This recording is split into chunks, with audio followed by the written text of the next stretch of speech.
Hello students, हमारा next topic है resonance. Resonance basically एक फिनोमिना है, ठीक है, जो स्टार्टिंग में किसको एक्सप्लेन कर, जो बेंजीन की जो स्ट्रक्चर है उसको एक्सप्लेन करने के लिए यूज़ किया गया था। ठीक है, रेजोनेंस को हम मीजोमेरिज्म भी बोल सकते हैं। रेजोनेंस को हम और क्या बोल सकते हैं?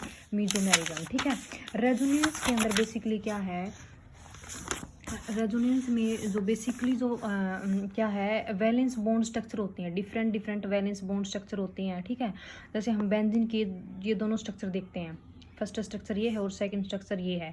इस फर्स्ट स्ट्रक्चर को हम सेकंड में कन्वर्ट कर सकते हैं। ठीक है, इसमें पाई इलेक्ट्रॉन की मूवमेंट की हेल्प से, जैसे हम इसमें देखें तो ये है, जैसे फर्स्ट स्ट्रक्चर के अंदर क्या है, फर्स्ट एंड सेकंड कार्बन के बीच में डबल बॉन्ड है, थर्ड एंड फोर्थ के बीच में और फिफ्थ एंड सिक्स्थ के बीच में। तो बॉन्ड की शिफ्टिंग हम ऐसे दिखाते हैं, ठीक है, एरो से, कर्व्ड एरो से।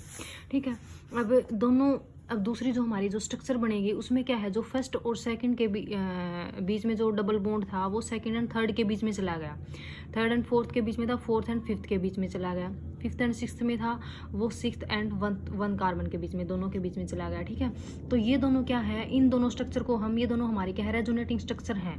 इनको हम कंट्रीब्यूटिंग स्ट्रक्चर भी बोल सकते हैं या कैनोनिकल स्ट्रक्चर भी बोल सकते हैं। ठीक है, तो ये दोनों जो स्ट्रक्चर है हमारी, जो भी कैनोनिकल स्ट्रक्चर, जो भी जिस कंपाउंड के अंदर रेजोनेंस होगी उसके अंदर डिफरेंट डिफरेंट कैनोनिकल स्ट्रक्चर बनेंगे। उसमें 2 भी बन सकती है, 3 भी, 4 भी, ऐसे अगर डिफरेंट डिफरेंट कंपाउंड के अंदर ये वेरी करेंगे। ठीक है, तो इसमें जैसे बेंजीन का अगर हम एग्जाम्पल, इसमें 2 कैनोनिकल स्ट्रक्चर बनती हैं। ठीक है, तो ये अगर हमें रेजोनेंस की ज़रूरत क्यों पड़ी, क्योंकि हमें सिर्फ एक स्ट्रक्चर से हम क्या है, किसी भी कंपाउंड की सारी प्रॉपर्टीज़ को एक्सप्लेन नहीं कर सकते थे। ठीक है, तो इसलिए हमने कुछ प्रॉपर्टी ये एक्सप्लेन करेगा ये कंपाउंड, कुछ प्रॉपर्टी ये हमारी कैनोनिकल स्ट्रक्चर एक्सप्लेन करेगी। ठीक है, लेकिन जो एक्चुअल जो स्ट्रक्चर है वो इन दोनों कैनोनिकल स्ट्रक्चर के बीच में कहीं पे लाई करेगी, उसको हम बोलेंगे रेजोनेंस हाइब्रिड। इसको हम क्या बोलेंगे? Resonance hybrid. ये जो कैनोनिकल स्ट्रक्चर होंगी उनके बीच में कहीं पे लाई करेगी। ठीक है, इसको हम कैसे दिखाएंगे? पार्शियल डबल बॉन्ड करेक्टर, जो सर्कल है इसके अंदर ये क्या दिखा रहा है? पार्शियल डबल बॉन्ड करेक्टर दिखा रहा है। ठीक है, मतलब हर एक कार्बन और कार्बन के बीच में ना तो डबल बॉन्ड है ना सिंगल बॉन्ड है, इसमें क्या है, पार्शियल डबल बॉन्ड करेक्टर है। क्या है? Partial double bond character. क्योंकि जैसे पाई इलेक्ट्रॉन, जैसे फर्स्ट एंड सेकंड कार्बन के बीच में डबल बॉन्ड दिखा रहे हैं, सेकंड और थर्ड के बीच में दिखा रहे हैं, ऐसे क्या हर कार्बन के बीच में हम क्या है, डबल बॉन्ड और सिंगल बॉन्ड करेक्टर दिखा रहे हैं।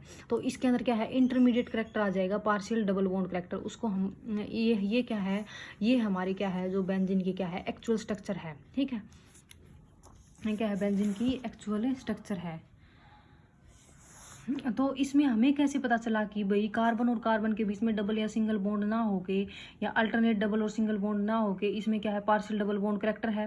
वो हमें एक्सरे डिफ्रैक्शन से पता चला। एक्सरे डिफ्रैक्शन एक टेक्निक है जिसकी हेल्प से हम कंपाउंड की स्ट्रक्चर क्या है पता कर सकते हैं। ठीक है, तो हमने क्या देखा कि जो कार्बन और कार्बन के बीच में जो बॉन्ड है उनमें सबकी बॉन्ड लेंथ सेम मिली। बेंजीन के अंदर वो मिली 1.397 एंगस्ट्रॉम। ठीक है, और सिंगल बॉन्ड की जो बॉन्ड लेंथ होती है वो होती है 1.54 एंगस्ट्रॉम, और डबल बॉन्ड की होती है 1.34 एंगस्ट्रॉम। वो तो 1.34 और 1.54 के बीच में क्या आता है, 1.397 आता है।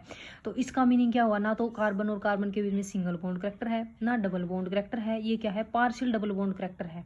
ठीक है, तो ये हमें किससे पता चला? रेजोनेंस हाइब्रिड से। जो रेजोनेंस जो हाइब्रिड है वो हमारी क्या है, एक्चुअल स्ट्रक्चर है। और किन्हीं दो कैनोनिकल स्ट्रक्चर को बीच में हम कौन सी एरो यूज़ करते हैं? Double headed arrow. दोनों को सेपरेट करने के लिए हम कौन सी हेडेड एरो यूज़ करते हैं? डबल हेडेड एरो का हम इसमें यूज़ करेंगे। ये क्या दिखाता है कि ये दोनों कैनोनिकल या रेजोनेटिंग स्ट्रक्चर हैं या फिर कंट्रीब्यूटिंग स्ट्रक्चर हैं। ठीक है, नेक्स्ट हम इसमें कुछ एग्जाम्पल देख लेते हैं। भाई कुछ एग्जाम्पल है, जैसे हमने बेंजीन का एग्जाम्पल तो देख लिया, लेकिन कार्बन डाइऑक्साइड का अगर एग्जाम्पल देखें, हम CO2 का एग्जाम्पल देखें, तो CO2 की अगर कैनोनिकल स्ट्रक्चर अगर हम बनाएंगे तो C double bond O, C double bond O, ये क्या है, एक्चुअल स्ट्रक्चर है। लोन पेयर यहाँ पे शिफ्ट होंगे और ये डबल बॉन्ड यहाँ पे शिफ्ट होगा, तो इस ऑक्सीजन पे क्या है, पॉजिटिव चार्ज आ जाएगा, यहाँ पे डबल बॉन्ड आ जाएगा, और ये जो डबल बॉन्ड था सिंगल बॉन्ड में कन्वर्ट हो जाएगा, ऑक्सीजन पे नेगेटिव आ जाएगा।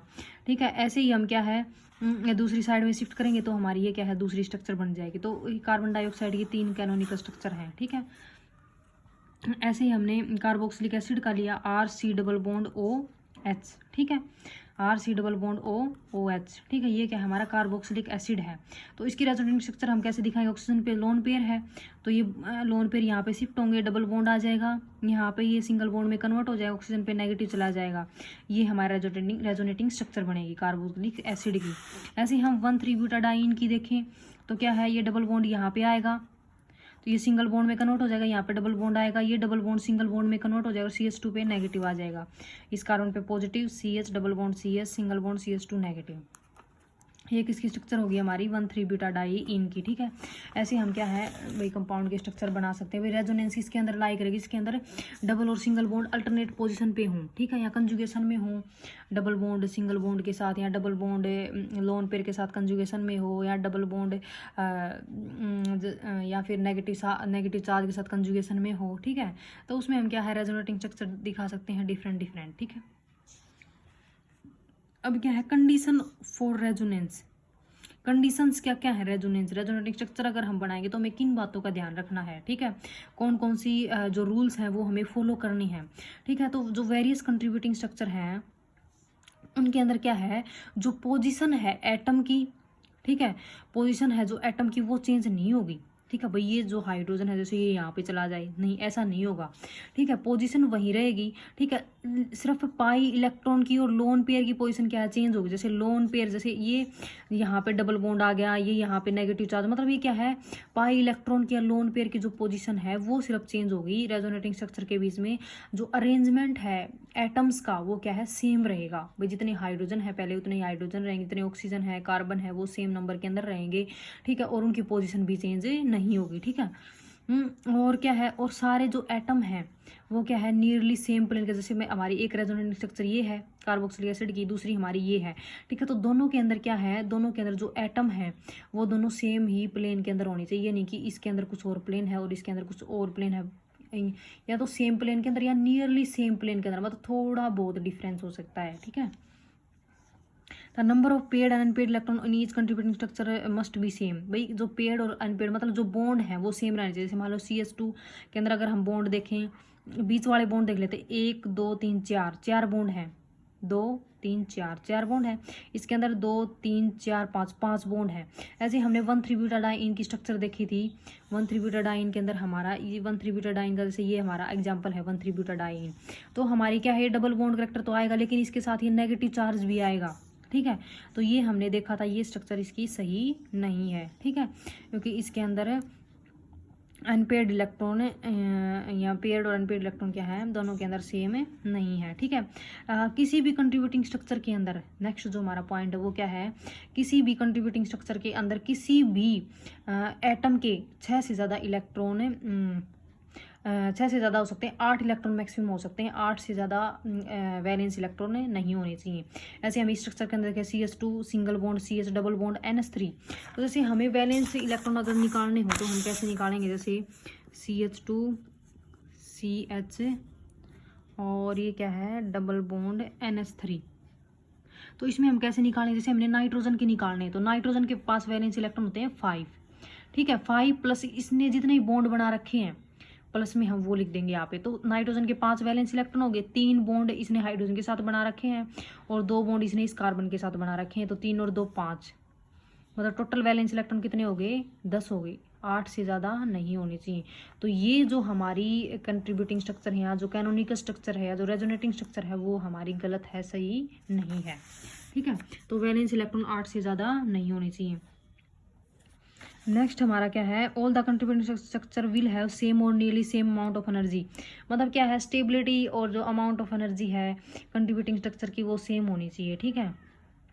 और जितनी ज़्यादा स्टेबल हमारी कैनोनिकल स्ट्रक्चर रहेगी, जितनी ज़्यादा स्टेबल हमारी कैनोनिकल स्ट्रक्चर रहेगी उतना ही ज़्यादा वो क्या है कंट्रीब्यूशन करेगी रेजोनेंस हाइब्रिड में, क्योंकि हमने भी देखा है जो रेजोनेंस हाइब्रिड है वो हमारा क्या है सबसे स्टेबल जो हमारी जो स्ट्रक्चर होगी वो हमारा क्या होगा रेजोनेंस हाइब्रिड होगा, ठीक है। तो डिफरेंट जो कैनोनिकल स्ट्रक्चर हैं उनके अंदर सबसे ज़्यादा स्टेबल है, सबसे ज़्यादा स्टेबिलिटी तो वेरी करेगी, ठीक है। तो स्टेबल जो सबसे ज़्यादा होगी, जैसे मान लो 3 कैनोनिकल स्ट्रक्चर, उसमें सबसे ज़्यादा स्टेबल फर्स्ट है या सेकंड है। तो अगर फर्स्ट है तो वो फर्स्ट रेजोनेंस हाइब्रिड के अंदर उसका कंट्रीब्यूशन मैक्सिमम रहेगा। ठीक है। तो अब हम देखेंगे कि भी स्टेबिलिटी हम कैनोनिकल स्ट्रक्चर की या रेजोनेटिंग स्ट्रक्चर की हम कैसे डिटरमाइन करेंगे। ठीक है। तो फर्स्ट जो हमारा पॉइंट है भाई स्टेबिलिटी को डिटरमाइन करने का, first the large number of covalent bond in A structure the greater the stability. For example, जितने ज़्यादा कोवलेंट बॉन्ड रहेंगे उतनी ज़्यादा स्टेबिलिटी रहेगी। जैसे हमने ये स्ट्रक्चर अगर हम देखें, इसमें कोवलेंट बॉन्ड कितने हैं, 2 3 4 5 5 बॉन्ड है। जैसे बीच वाले गिन लेते हैं और ये हाइड्रोजन, ये तो सेम ही रहेंगे। इसमें क्या है, 1 2 3 4, इसमें कितने बॉन्ड हैं, 4 बॉन्ड हैं। तो इसमें 5 हैं वैलेंस मतलब कोवलेंट बॉन्ड। वैसे तो ये 5 के बाद 6 7 8 9 10 11, ये हाइड्रोजन के भी तो कोवलेंट बॉन्ड है, 11 हो जाएंगे। लेकिन ये दोनों के अंदर सेम है तो इसलिए मैंने इनको एक्सक्लूड कर दिया। तो बीच वाले जो बॉन्ड है वो मैंने गिन लिए हैं, जैसे 2 3 4 5, इसके अंदर 2 3 4 4, इसके अंदर 5 है, इसके अंदर 4 है। तो इसके अंदर क्या है, कोवलेंट बॉन्ड ज़्यादा है तो ये ज़्यादा स्टेबल रहेगी और ये हमारी कम स्टेबल रहेगी। जैसे हमारे पास 2 रेजोनेटिंग स्ट्रक्चर है, उनके अंदर हमें स्टेबिलिटी देखनी है। तो पहला जो हम रूल लगाएंगे, सबसे पहले हम क्या देखेंगे, नंबर ऑफ कोवलेंट बॉन्ड। जिसके अंदर जितने ज़्यादा कोवलेंट बॉन्ड है वो स्ट्रक्चर उतनी ही ज़्यादा स्टेबल है। तो पहले हमें क्या देखने हैं, नंबर ऑफ कोवलेंट बॉन्ड देंगे। उसके बाद सेकंड हम क्या देखेंगे, उस स्ट्रक्चर के अंदर हम क्या देखेंगे भाई, पॉजिटिव और नेगेटिव चार्ज का सेपरेशन नहीं होना चाहिए। भाई हमने देख लिया कि दोनों के अंदर कोवलेंट बॉन्ड तो सेम है, दोनों स्ट्रक्चर के अंदर कोवलेंट बॉन्ड तो सेम है, लेकिन दूसरा हमारा पॉइंट क्या, उसके बाद स्टेबिलिटी हम कैसे चेक करेंगे भी, चार्ज का सेपरेशन नहीं होना चाहिए। जिसके अंदर चार्ज का सेपरेशन नहीं होगा वो सबसे ज़्यादा स्टेबल होगी। जैसे इन दोनों के अंदर देखिए, नंबर ऑफ कोवलेंट बॉन्ड दोनों के अंदर सेम है, ठीक है, लेकिन इसके अंदर चार्ज का सेपरेशन नहीं है और इसके अंदर चार्ज का सेपरेशन है। तो ये हमारी सबसे ये हमारी क्या है, इससे ज़्यादा स्टेबल हो जाएगी। स्टेबिलिटी किसकी ज़्यादा होगी, फर्स्ट की ज़्यादा होगी और सेकंड की कम होगी। थर्ड जो हमारा पॉइंट है, पहले हम तो देखेंगे कोवलेंट बॉन्ड, उसके बाद देखेंगे सेपरेशन ऑफ चार्ज। थर्ड हम क्या देखेंगे कि भाई सेपरेशन ऑफ चार्ज तो है दोनों स्ट्रक्चर के बीच में, लेकिन क्या है भाई, कोवलेंट बॉन्ड भी सेम है और सेपरेशन ऑफ चार्ज भी है। तो उसके बाद हम थर्ड पॉइंट क्या देखेंगे, जैसे ये दोनों स्ट्रक्चर हैं, दोनों के अंदर कोवलेंट बॉन्ड भी सेम है, दोनों के अंदर सेपरेशन ऑफ चार्ज भी है, ठीक है। फिर हम क्या देखेंगे कि भाई जो जैसे मान लो जो ज़्यादा इलेक्ट्रोनेगेटिव है उस पर नेगेटिव चार्ज होना चाहिए, और जो इलेक्ट्रोपॉजिटिव है उसके ऊपर पॉजिटिव चार्ज होना चाहिए। जैसे हम कार्बन और ऑक्सीजन का देखें, कार्बन की इलेक्ट्रोनेगेटिविटी ऑक्सीजन से कम है तो ऑक्सीजन पे नेगेटिव आना चाहिए और कार्बन पे पॉजिटिव आना चाहिए इसमें, ठीक है। लेकिन इसमें क्या है, ऑक्सीजन पे पॉजिटिव और कार्बन पे नेगेटिव है, तो ये हमारी लेस स्टेबल है, ये हमारी मोर स्टेबल। तो फर्स्ट हमारी ये स्टेबल हो जाएगी, इसके अंदर कोवलेंट बॉन्ड ज़्यादा है, सेकंड ये हो जाएगी और थर्ड ये हो जाएगी, ठीक है। और फोर्थ हमें क्या देखना है कि जो सेम जो चार्ज है वो मतलब पास पास में नहीं हो। जैसे ऑक्सीजन पे यहाँ पे नेगेटिव चार्ज है, चार्ज का सेपरेशन तो है, लेकिन क्या है, दोनों ऑक्सीजन पे नेगेटिव चार्ज, दोनों क्या है, बिल्कुल एडजेसेंट पोजीशन पे हैं।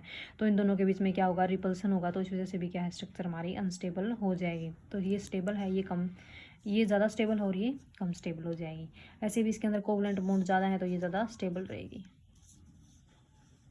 और जितनी ज़्यादा कंट्रीब्यूटिंग स्ट्रक्चर, से मान लो किसी के अंदर 2 कंट्रीब्यूटिंग स्ट्रक्चर हैं या 2 रेजोनेटिंग स्ट्रक्चर हैं, किसी के अंदर 3 रेजोनेटिंग स्ट्रक्चर हैं, तो जितनी ज़्यादा कंट्रीब्यूटिंग स्ट्रक्चर या रेजोनेटिंग स्ट्रक्चर ज़्यादा रहेंगी उतना ही ज़्यादा कंपाउंड हमारा ज़्यादा स्टेबल रहेगा, उसका रेजोनेंस हाइब्रिड भी उतना ही ज़्यादा स्टेबल होगा, ठीक है।